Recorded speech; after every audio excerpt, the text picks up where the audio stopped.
नमस्कार, स्वागत है आपका हमारे खास कार्यक्रम बहू या बहुमत में। मैं हूं आपके साथ अनामिका और आज हम बात करेंगे एक ऐसे मुद्दे पर जहां महिलाओं को अक्सर मुसीबतें झेलनी पड़ती हैं, चाहे वो ऑफिस जाते वक्त हो या बस या ट्रेन में सफर करते वक्त जब वो शॉपिंग करने जा रही हो।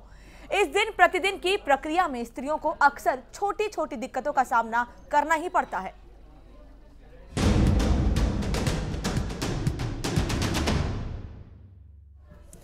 यात्रा के लिहाज से देश में महिलाएं कितनी निश्चिंत हैं? होना तो ये चाहिए कि महिलाएं महफूज और बिना परेशानियों के अपनी जगह पर पहुंच जाएं, मगर होता नहीं है। सफर में उन्हें तमाम दिक्कतें झेलनी पड़ती हैं, फिर चाहे वो बसों का सफर हो या फिर ट्रेनों का। मेट्रो से लेकर ऑटो तक महिलाओं के सफर के लिए मुफीद साबित नहीं हो पा रही हैं।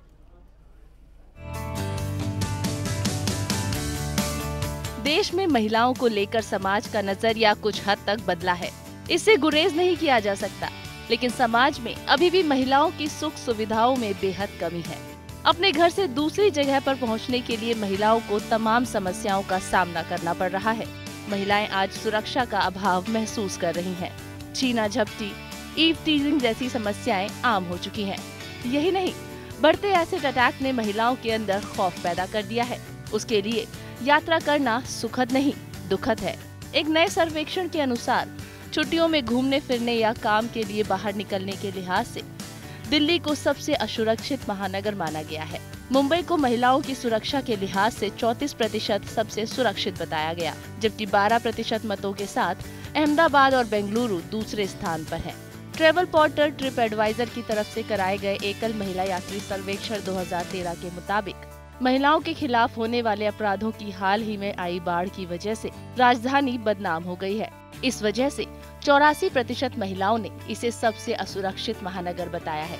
सर्वेक्षण में 94% महिलाओं ने कहा कि वो देश में अकेले यात्रा करते समय हमेशा नहीं तो अक्सर अपनी सुरक्षा को लेकर चिंतित रहती हैं। राजधानी दिल्ली से लेकर देश के कई हिस्सों में ऐसी समस्याएं हैं जहां महिलाओं को आने जाने के लिए या तो साधन नहीं है, अगर है भी तो उनमें वो खुद को सुरक्षित महसूस नहीं करती।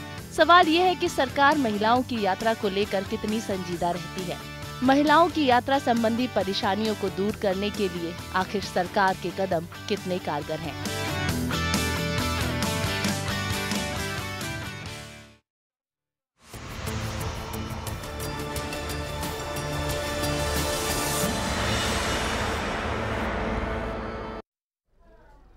तो आज भले ही हमारे देश में महिलाओं के लिए कई अहम कदम उठाए जा रहे हों, लेकिन इसके बावजूद उनकी मुसीबतें कम नहीं हो रही हैं।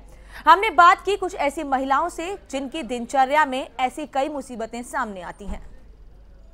ये सेफ नहीं लगता है, क्योंकि ट्रेन में भी थोड़े बहुत हादसे होते हैं, तो अभी भी थोड़ी बहुत सिक्योरिटी चाहिए, और मतलब लेडीज़ के लिए और सिक्योरिटी बढ़ानी चाहिए।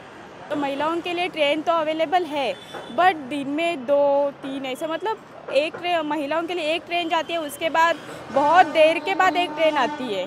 तो महिला जेंट्स ट्रेन, मतलब जेंट्स का जो डिब्बा रहता है उसमें भी ट्रैवलिंग करती है, बट उनको अनसेफ रहता है ना वो, क्योंकि अभी जेंट्स आपको पता है कैसे, मतलब कोई लड़की जाती है अंदर तो कैसे होता है, ऐसा मतलब बहुत बहुत अनसेफ है। तो सरकार ने भी इन पे ध्यान देना चाहिए कि और ट्रेन की व्यवस्था करे।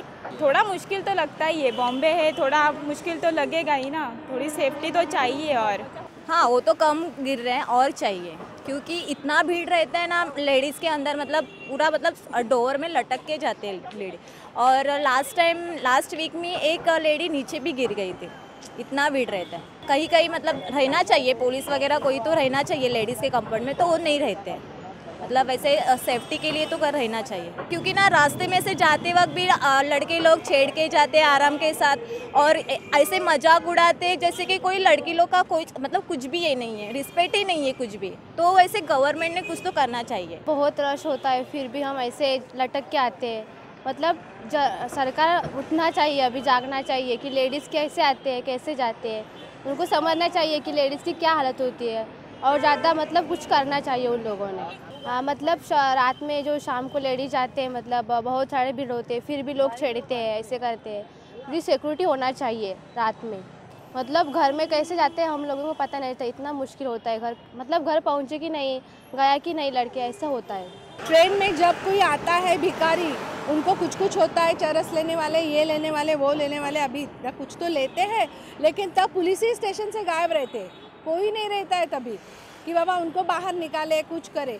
और ये जो भिखारी जो रहते हैं वो हमेशा लेडीज़ में ही आते हैं, जेंट्स में कभी जाती ही नहीं है, ये भी है। और वो भिखारी लोग तो आते ही हैं, जिनको पैर नहीं रहते हैं, किधर से कुछ भी हुआ होता है, वो तो आते ही रहते हैं। जिनको आँख नहीं होती है, सब तंदुरुस्त रहते हैं, लेकिन लेडीज़ में ही भीख मांगने आते हैं। कभी समझता भी नहीं है कि वो लोग ने कुछ पिया है, यानी कुछ नशीली दवा, ऐसे रहते हैं वो लोग। और जाते भी नहीं है और कहते हैं अगर अरे बाबा क्यों आए हैं आप लोग यहाँ, ऐसे बोलते तो हम पेट के लिए करते हैं ये, ऐसे कहते हैं वो लोग। और तभी तो पुलिस रहते ही नहीं है वहाँ पे। अगर सरकार ध्यान देती रहेगी, लेकिन वो भी कहाँ देती रहेगी। जो पुलिस स्टेशन पे जो सब रखे हैं उनकी ये है, उन्हें नो देखना मांगता है, जो ड्यूटी पे है। सरकार तो सब बराबर करती है, इधर रहो, उधर रहो, ये रहो, वो रहो, लेकिन जो ड्यूटीज़ पे रहते हैं उनका फ़र्ज़ है हर स्टेशन पे क्या होता है और क्या नहीं होता है।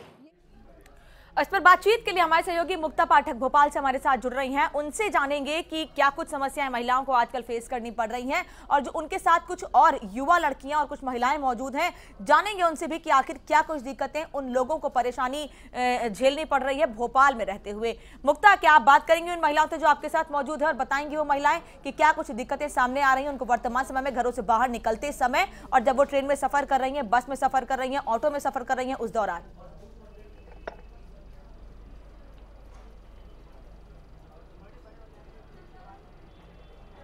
जी बिल्कुल सही पूछा आपने। मेरे साथ कुछ लड़कियां खड़ी हैं जो कॉलेज में पढ़ती आई हैं। हम इनसे पूछते हैं कि जब आप लोग ट्रैवल करती हैं, घर से निकलती हैं, बस लेती होंगी, ऑटो लेती होंगी, किस तरह की समस्याएं आप फेस करती हैं?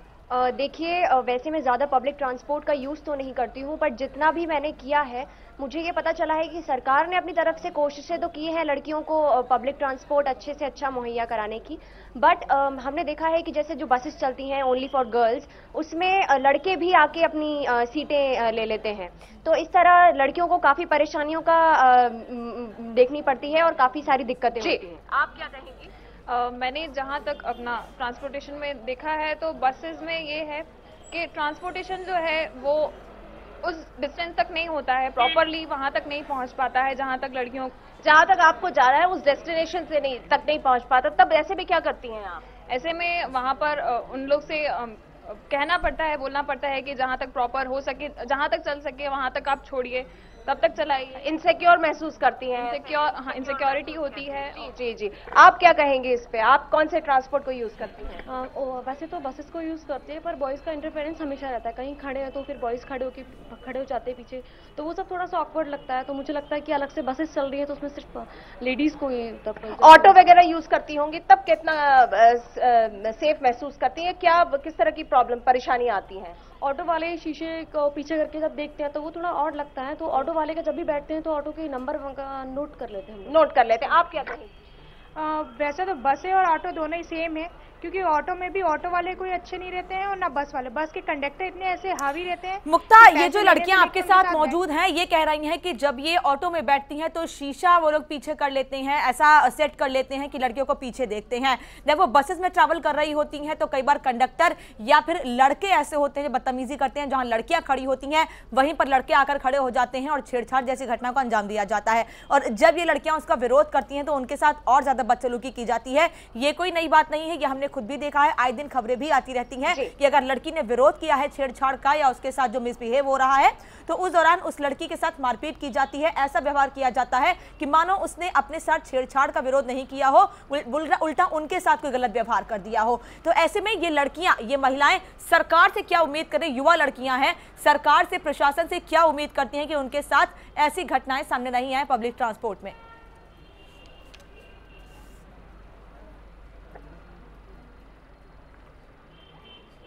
जी बिल्कुल, बहुत अच्छा सवाल आपने पूछा है। जैसे आप लोगों ने अपनी अपनी समस्याएं सबने बताई हैं, तो मैं यहाँ पे ये जानना चाहेंगे कि जब आप समस्या फेस करती हैं, जैसे बस में चल रहे हैं तो लड़के आके बैठ गए, कंडक्टर हावी हो रहे हैं, आपने कहा ऑटो वाले शीशा पीछा करते हैं, तो ऐसे में क्या उम्मीद करती है कि आपको एडमिनिस्ट्रेशन, सरकार से किस तरह का हेल्प मिले? आप क्या कहेंगे, क्योंकि आप ऑटो की बात बताएं कि कोई कंडक्टर अगर है तो लेडी कंडक्टर अगर प्रोवाइड कर सकते हो तो ज्यादा बेटर है। और जब ऑटो की बात की आपने, वो शीशा मोड़ लेता है, ऐसे में क्या हो सकता है? ऐसे में अवॉइड करने के अलावा कोई और ऑप्शन नहीं है। मतलब कोई ऑप्शन नहीं है कि ऑटो ही ना ले? ऑटो ले सकते हैं, पर इन चीजों को अवॉइड करना पड़ेगा तभी जी। महिलाओं को प्राथमिकता देनी चाहिए कि महिलाएं भी ऑटो चला सके, उनको प्रशिक्षण देना चाहिए कि वो सीखें इन चीजों को। बहुत सी गरीब महिलाएं हैं जो कि अपना रोजगार ढूंढती हैं, उनको रोजगार देना चाहिए इन सब मामले में। बहुत अच्छी बात आपने आगे कही कि महिलाओं क्या इन लड़कियों ने कभी जब इनके साथ पब्लिक ट्रांसपोर्ट में इस तरह का मिसबिहेव हो रहा है उस दौरान ऑटो रोककर या बस रुकवाकर उतरकर किसी पुलिस अधिकारी से या ट्रैफिक पुलिस वाला वहां पर खड़ा है शिकायत की है? क्या जवाब मिला है उनकी ओर से इन लड़कियों को?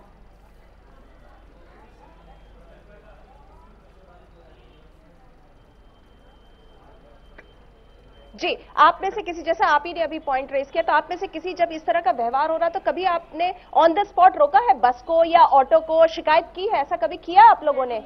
हाँ, आपने किया है, बताएं उस थोड़ा घटना के बारे में। मैं बस में ट्रैवल कर रही थी, एमपी नगर से बस में चढ़ी थी, तो मेरे पीछे चेतक ब्रिज पर आकर 3-4 ड्रिंकर्स आगे बैठ गए थे पीछे की सीट्स पर। देन फिर मैं अपनी सीट पे बैठी हुई थी, तो वो लोग देखे कि मेरे बाजू में कोई नहीं है, तो देन आके वो मेरे बाजू में बैठा, तो मैंने उसको बोला कि यहाँ से उठिए, लेडीज सीट है। तो बोला कि खरीद ली है क्या? मैंने बोला नहीं, सरकार ने दी है, ये लेडीज सीट है। तो वो पीछे उठ के गया। देन मैंने कंडक्टर को बोला भैया कैसे कैसे लोगों को आप बैठा रहे? तो अभी इसी वक्त बस रोकिया।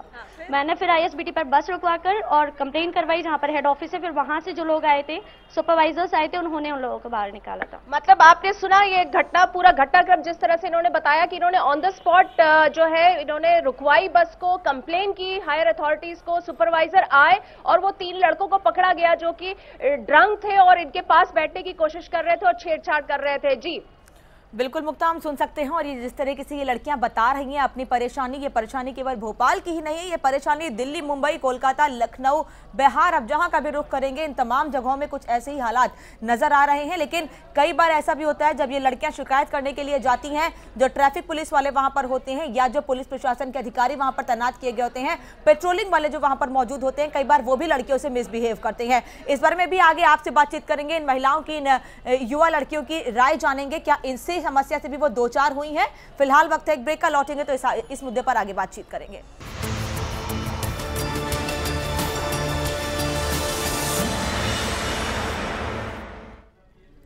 चलिए, ब्रेक के बाद आपका स्वागत है। बहु या बहुमत में हम हर रोज कोशिश करते हैं कि ऐसा मुद्दा उठाने की जो महिलाओं की समस्याओं को कुछ हद तक दूर करने की कोशिश कर सकें। बहरहाल जो महिलाएं हमारे साथ जुड़ती हैं वो ऐसी समस्याएं बताती हैं जिनके सुनकर भी ऐसा लगता है कि आखिर क्या कर रही है हमारी सरकार, क्या कर रहा है हमारा प्रशासन।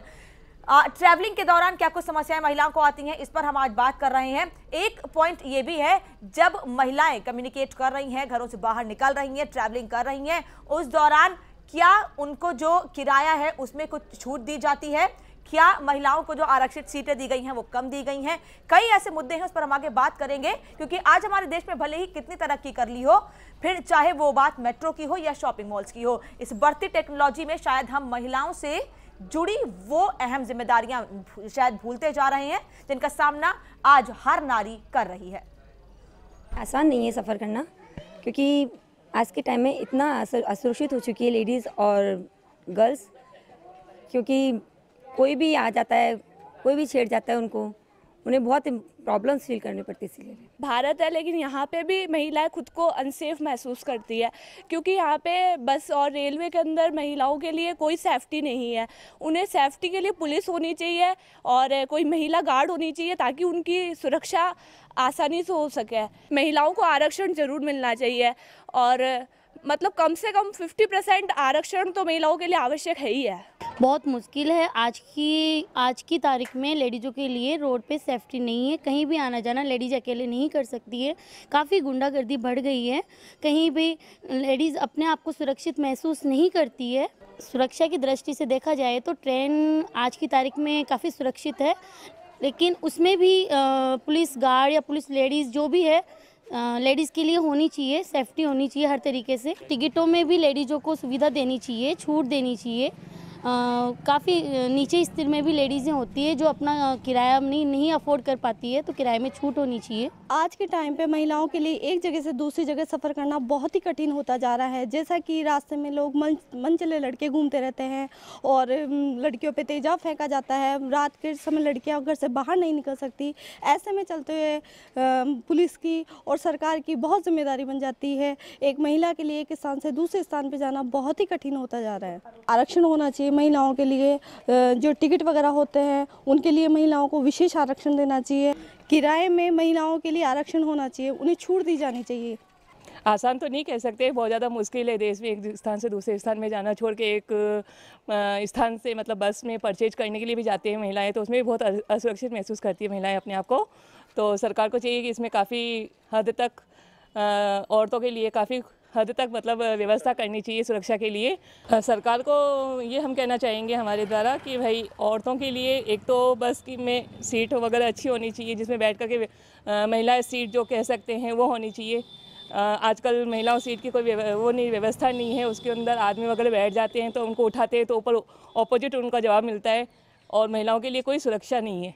अच्छी तो नहीं कह सकते, महिला के लिए कुछ हद तक कम करना चाहिए, महिला के लिए किराया, महिलाओं को आरक्षण मिलना चाहिए, मेरा कहने का अर्थ ये है।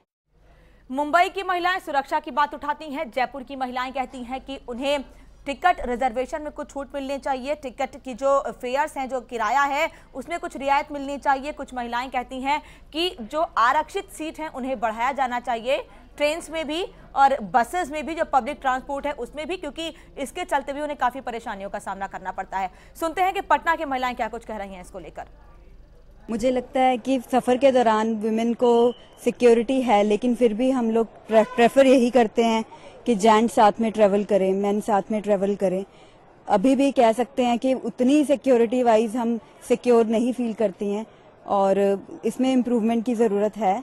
जहाँ तक रिजर्वेशन की बात है तो आरक्षण हमें पता ही है कि उसका अभी तक मुद्दा पड़ा है, पार्लियामेंट में बिल पास नहीं हो रहा है और ये चीज़ जो है जब तक मेंटालिटी नहीं लोगों की बदलती तब तक ये चीज़ वहीं पड़ी रहेगी और इसको कुछ सुधारने की ज़रूरत है। सारे चाहते हैं कि हमारे साथ हमारे रिलेटिव्स हों या पेरेंट्स हो, कोई भी नहीं चाहता का, तो हर कोई इनसिक्योर फील करता है। और रिजर्वेशन की बात है तो अगर हम चाहते हैं कि हम लोग अगर पढ़े लिखे हैं या कोई अनपढ़ भी है तो चाहता है कि नहीं, हमें कुछ ऐसा माहौल मिलना चाहिए कि जहाँ पर हम अपने आप को प्रूफ कर सकें। और मेरे को लगता है कि जहाँ पर अभी हम देखते हैं जो हमारी जो इंडियन फैमिलीज है वहाँ पर जो मर्द प्रधान एक देश हम इसको मानते थे, वहाँ पर रिजर्वेशन तो पहले इसको लागू करना पड़ेगा और जैसे वुमेन्स ज़्यादा सिक्योर होंगी या ज़्यादा आगे आएंगे, फिर उसके बाद रिजर्वेशन अगर नहीं भी होता तो कोई फर्क नहीं पड़ेगा, वो अपने आप ही आगे आ जाएंगे। लेकिन सबसे पहले उनको प्लेटफॉर्म एक देना जरूरी है। चाहे बसेस से, चाहे आप रोड पर जा रहे हैं, जो ऑटो में जा रहे हैं, वहाँ पर तो मेरे को कोई सुरक्षा नज़र नहीं आती, वहाँ पर तो ज़रूरत है, ठीक है। और यहाँ पर अगर हम देखते हैं यहाँ पर हाई सिक्योरिटी होती है, जैसे आप एयरवेज की बात करते हैं, वहाँ पर तो सुरक्षा है, वहाँ पर कोई प्रॉब्लम नहीं रहती, डर नहीं रहता है। लेकिन बाकी अगर आप किसी भी व्हीकल से अगर आप चलते तो आपको सुरक्षा की जरूरत, चाहे आप दिन में चल रहे हो चाहे आप रात में चल रहे हो। सरकार को बस ज़्यादा इस तरफ ज़रा ध्यान देना चाहिए, सिर्फ ये नहीं सोचना चाहिए कि जो कदम उठा चुके बस वो काफ़ी है। जैसे अगर हम देखते हैं कि बहुत सारे जहाँ पर जेंट्स से तो लेडीज जितनी ज़्यादा इनकी संख्या होती है ना, जितनी इनकी पॉपुलेशन, उसके हिसाब से जो सिक्योरिटी अरेंजमेंट से बहुत कम है। जो पुलिस फोर्सेस लगा रखी है लेडीज वो भी बहुत कम है, तो ज़रूरत है इनकी भी। तो सवाल ये उठता है कि क्या महिलाओं को सही मायने में सुरक्षा मिल पा रही है? क्या महिलाओं को आज के दौर में जो उनका अधिकार है वो मिल पा रहा है? महिलाओं को कितनी परेशानियों का सामना करना पड़ रहा है वो केवल एक महिला ही समझ सकती है, क्योंकि इस पुरुष प्रधान समाज में महिलाओं की आवाज सुनने वाले बहुत कम ही लोग हैं। हमारे सहयोगी मुक्ता पाठक भोपाल से हमारे साथ लगातार जुड़ी हुई हैं। मुक्ता, हम देखते हैं रक्षाबंधन के मौके पर, वुमेन्स डे के मौके पर सरकारों की ओर से ऐलान कर दिया जाता है कि इस दिन महिलाओं को मुफ्त में यात्रा करने की छूट दे दी गई है। लेकिन जब महंगाई केवल साल में 2 दिन नहीं होती है, महंगाई पूरे साल रहती है और महिलाओं को किचन के बजट के साथ साथ बाहर के बजट का भी, अपने परिवार के बजट का भी ख्याल रखना पड़ता है। तो क्या ऐसे में महिलाओं को टिकट्स के रेट में कुछ रिबेट नहीं मिलने चाहिए, कुछ छूट नहीं मिलने चाहिए, जब महिलाओं को हर चीज मैनेज करनी है?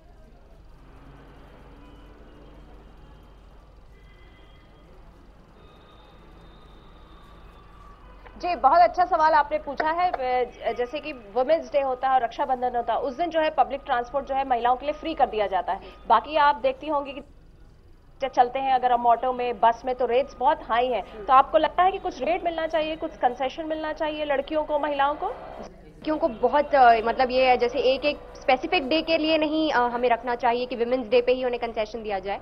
बाकी दिनों पे भी उन्हें एक मिनिमम मतलब अच्छे से थोड़ा डिस्काउंट देके और अच्छे रेट्स पे उन्हें ये सर्विस प्रोवाइड करें। जी, आप क्या कहेंगे? इसमें ये है कि ऑटो रिक्शा जो हैं वो कुछ अपने ही हिसाब से कुछ रेट्स हाई मनमानी रेट्स दे देते हैं और सही प्रॉपर वे यही है कि एक मिनिमम प्राइस हो, एक डिस्काउंट के थ्रू एक सब। जी आप क्या कहेंगे? जी बिल्कुल, महिलाओं के लिए भी और आम जनता के लिए भी मेरा ये कहना है कि सबके लिए एक मतलब कंसेशन नहीं तो लेकिन एक वाजिब रेट लगाना चाहिए, जो कि ऑटो यहाँ पर भोपाल में बहुत ही ज्यादा एक्सपेंसिव है। इसलिए ऑटो बहुत ज्यादा भोपाल में भी एक्सपेंसिव है, मुंबई में भी एक्सपेंसिव है, दिल्ली में भी एक्सपेंसिव है। सभी जगह महिलाओं को खर्च ज्यादा करना पड़ रहा है, लेकिन उस खर्च के बावजूद भी महिलाओं को वो लाभ नहीं मिल पा रहा है जो लाभ उन्हें मिलना चाहिए था। हम आमतौर पर ये देखते हैं कि जब महिलाएं ऑटो में सफर कर रही होती हैं तो ऑटो जब बुक कराती हैं महिलाएं तो ऑटो वाले रेट इतने हाई करके बताते हैं, ये सोचते हैं कि ये लड़की है, ये महिला है, कुछ समझ नहीं पाएंगी, इन्हें रेट बढ़ाकर बता दीजिए, बाद में निपट लिया जाएगा। लेकिन जब वो महिलाएं उनसे बात करने की कोशिश करती हैं तो उन्हें दबाने की कोशिश और चिल्ला के उन्हें परेशान करने की पूरी कोशिश की जाती है। ये जो समस्या है, ये आज के दौर में मैं भी जब बाहर निकलती हूं मैं भी इन महिलाओं की उस समस्या को फील करती हूं और कई बार ऐसा नहीं है, मेरे साथ भी कई महिलाएं ऐसी हैं जिनके साथ ऐसी परेशानियां सामने आती रहती हैं, लेकिन सरकार प्रशासन कुछ नहीं कर रहा है। ऐसे में सरकार को कदम उठाने की आवश्यकता है। फिलहाल वक्त है एक ब्रेक का और ब्रेक के बाद जानेंगे कि ट्रेन्स में और जो पब्लिक ट्रांसपोर्ट है उसमें जो सीटें आरक्षित हैं उसको लेकर इन लड़कियों का क्या कहना है। जल्द लौट रहे हैं।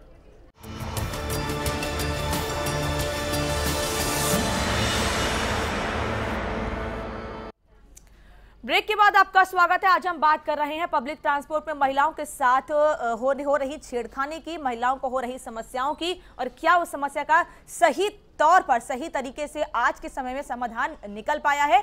मुक्ता पाठक भोपाल से हमारे साथ लगातार जुड़ी हुई हैं। मुक्ता, मैंने ब्रेक पर जाने से पहले भी ये बात की थी और अब इन महिलाओं की राय जानना चाहूंगी। लड़कियां, युवा लड़कियां हैं आपके साथ, पब्लिक ट्रांसपोर्ट में ये सफर भी करती हैं, कॉलेज जाती हैं, शॉपिंग करने जाती हैं, फ्रेंड के साथ घूमने जाती हैं, तो ऐसे में जो इनको एक कोच आरक्षित कर दिया जाता है या एक साइड की एक बर्थ होती है वो आरक्षित कर दी जाती है कि आप यहीं पर बैठिए, इसके अलावा अगर आप पीछे बैठते हैं तो लड़के उनके साथ बदतमीजी करते हैं, कई बार ऐसी बातें सामने आती हैं। तो क्या इन लड़कियों को ऐसा नहीं लगता है कि या तो लड़कियों के लिए अलग बस चलाई जानी चाहिए या फिर बसेस में ज्यादा सीटें इनके लिए आरक्षित की जानी चाहिए?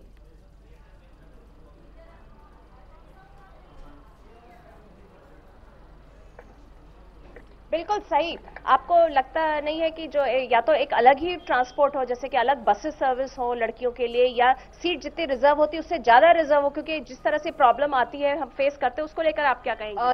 देखिए, वैसे रिजर्व सीटें तो अवेलेबल हैं, अभी अभी गवर्नमेंट ने कराई हैं, बट क्योंकि due to rules and strict rules and regulation कड़े कानून बनाने चाहिए और उन पे अमल भी करना चाहिए। ये नहीं कि सिर्फ कानून बना दिया और छोड़ दिया। जी आप क्या कहेंगी? मुझे लगता है कि रिजर्व सीट जितनी है उतनी सफिशिएंट है सबके लिए, और जो बॉयज का है कि बॉयज आके बैठ जाते हैं लेडीज सीट पे, तो ये स्ट्रिक्ट होना चाहिए। ये प्रॉब्लम है, सीट्स आपको लगता है काफी है लेकिन लड़के जो है वो ना बैठे लड़कियों की सीट पे। और अगर उन्हें उठने को बोला भी चाहता है तो मैंने एक बार बोला था तो उन्हें बोला था कि आप लोगों ने लेके रखा है क्या सीट्स को, अगर बैठ गए तो क्या, तो मतलब इस तरह की तभी परेशानी आती है, परेशानी आती है। बॉयज और गर्ल्स बसेस अलग कर देना चाहिए, फाइनली कोई प्रॉब्लम ही नहीं होगी, क्योंकि कभी कभी क्या होता है कि लेडीज भी खुद खड़ी होती जाती हैं, पीछे जेंट्स पूरे भरे रहते हैं, आगे की सीट्स भी फुल हो जाती हैं सारी, तो लेडीज जो होती हैं वो अटक जाती हैं, वो खड़ी होती जाती हैं, उसमें भी धक्का मारी इतनी ज्यादा होती है, चोरी भी बहुत होती है, बिल्कुल। बहुत ज्यादा होता है। अलग सीटें, ज्यादा सीटें आरक्षित करने से या फिर अलग बस दे देने से इन लड़कियों को, इन महिलाओं को क्या उनकी समस्या का समाधान हो पाएगा? ये सवाल तो अभी बना हुआ है और क्या सरकार इस पर गौर करती है? लोकसभा इलेक्शन भी पास आ रहे हैं, घोषणा पत्र में हम हमेशा से कहते आए हैं कि महिलाओं के लिए कुछ खास घोषणा नहीं की जाती है, लेकिन फिर भी महिलाएं घरों से बाहर निकलती हैं और वोट देती हैं। ये महिलाओं की जो एक कोशिश है, महिलाओं की पहल है, यह काबिल तारीफ है। उम्मीद करते हैं कि आने वाले समय में महिलाओं के लिए घोषणा पत्र में कई योजनाएं होंगी और बस ट्रांसपोर्ट, पब्लिक ट्रांसपोर्ट के साथ साथ कई ऐसी बातें हैं जो महिलाओं को ध्यान में रखकर घोषणा पत्र में शामिल की जाएंगी। जो लड़कियां आपके साथ जुड़ी थी, आज की युवा लड़कियां आपके साथ जुड़ी थी, उनका बहुत बहुत धन्यवाद और आपका भी बहुत बहुत धन्यवाद कि आपने समय दिया, इन लड़कियों से बात की जिनकी राय हम दर्शकों तक पहुंचा सके। तो हम आज महिलाओं की समस्याओं को लेकर आपके सामने एक बार फिर हाजिर हुए। हमारे खास कार्यक्रम बहु या बहुमत में हम महिलाओं पर हो रहे अत्याचार के खिलाफ देश के हर नागरिक को आगे आने की जरूरत है, ऐसी अपील करते हैं। स्त्री के सशक्तिकरण में हर प्रकार का सहयोग देने की आवश्यकता है। इस काम की शुरुआत घर से होनी चाहिए, जो आज के हमारे इस खास कार्यक्रम में हमने मुद्दा उठाया है। कल हम फिर हाजिर होंगे महिलाओं की एक नई समस्या के साथ हमारे खास कार्यक्रम बहू या बहुमत में। फिलहाल हमें दीजिए इजाजत। नमस्कार।